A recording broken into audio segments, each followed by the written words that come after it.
Fujitsu, we've just been talking about, the Japanese IT firm that built the Horizon accounting software at the centre of the post office scandal, has now admitted for the first time that it should hand cash to the victims. The boss of the company's European arm, Paul Patterson, told MPs yesterday that it had a moral obligation to contribute to compensation for wrongly prosecuted sub-postmasters, and he also admitted later on that the company knew, yes, knew, about technical problems with the original Horizon system. Have a listen.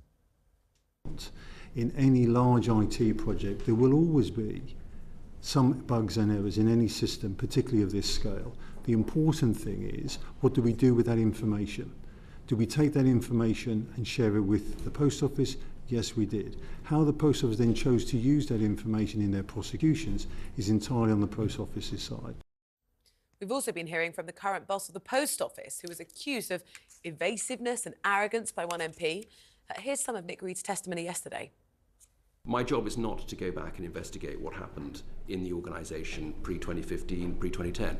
I can see that's immensely frustrating for you, but my job today is to run the post office today, to make sure that we have a post office that is fit for purpose, and more importantly, that we have postmasters who can go about doing the job they want to do, free of fear of any kind of relationship that they may have had in 2015 and before. Joining us now is Seema Misra, a sub-postmaster who was wrongly convicted whilst was it weeks or months, Misra? Sorry. How far gone were you? 8 weeks pregnant. Do you accept when, and so many of you have been through so much, and we've talked on this show, Rosie and I, about it's not just the money, the people that were sent to prison, the people who were so humiliated in their local communities, the people who took their own lives, the people who just felt their lives would never be the same again. When you hear the boss of Fujitsu apologise quite directly and say, we knew about problems, we told the post office. When you see the post office man yesterday, with respect, I think he was evasive. What was your reaction? See, we all knew there's an error. No, only some people accepted that. Like we were fighting for it. So like some people accepted on the national TV that there was an error. But what are we going to do next? No words for it, you know, like they misuses the power. So what next we as a government we're going to do?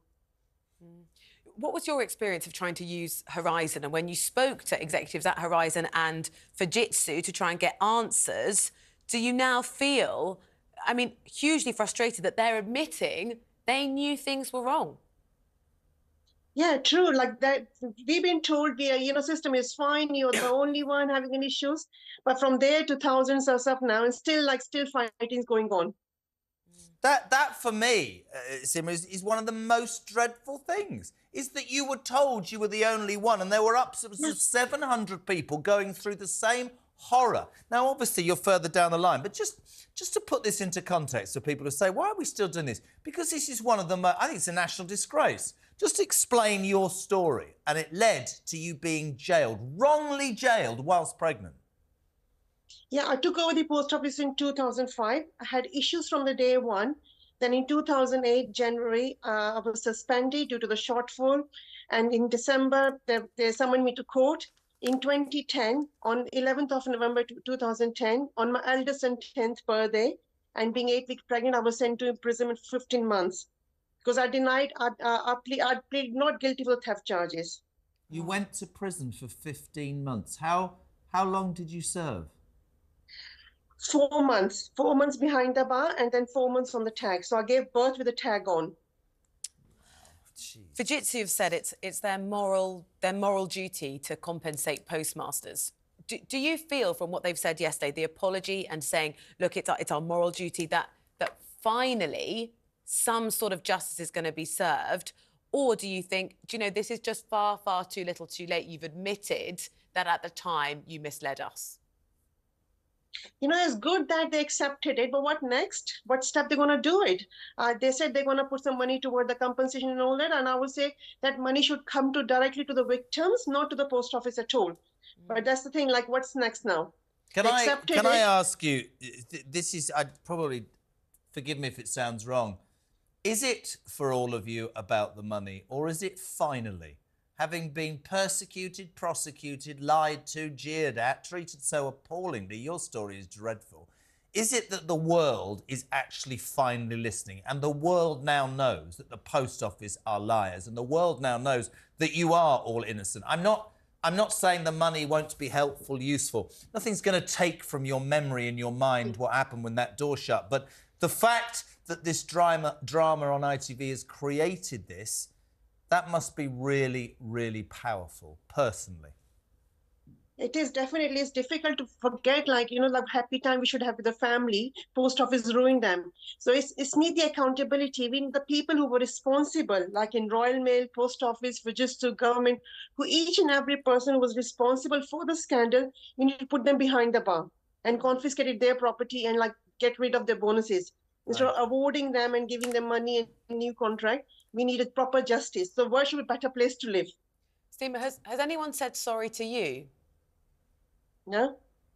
I see one standard letter when the conviction was overturned. There was a standard letter, but nobody personally or anybody said sorry to me.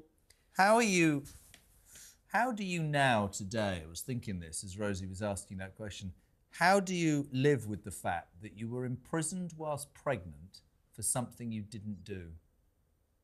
Yeah, that's the only phase of my life I'm not happy about. Like, I'm being pregnant, that's good, but like I want to forget that. Yeah. But like the fight is going on, I'm campaigning, I'm really happy about that, we aiming to get justice for everybody. But that prison is the only bit I want to forget, but I can't. How difficult was it in prison? I never thought I'm going to come out alive from there. So they were like, I thought if I can be sent to the prison for the crime I never committed, anything possible in this country, probably somebody will come and stab me or anything is possible. Because you're sitting there with the door locked, knowing you didn't do it.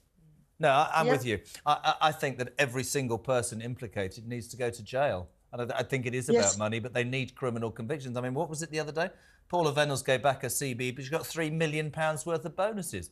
We want the money back. Yes. That's what we want. I mean, appalling. Seema, thank you so much. We wanted to put it, didn't we, Rosie, into words, really? Yeah, as much as it is actually possible. And it was really interesting to look yesterday at the sort of difference of approach. Fujitsu seemed to have come to the conclusion that now is the time to just sort of grovel, basically, and say sorry. And maybe we haven't seen that quite from the post office. But then they admitted they knew. So you can say that they're, what did he say, the man? Oh, well, we told... I think the post office are a disgrace. Seema, thank you so much for making it Talk Today this morning. And we wish you and the family the very best. Thank you, my darling.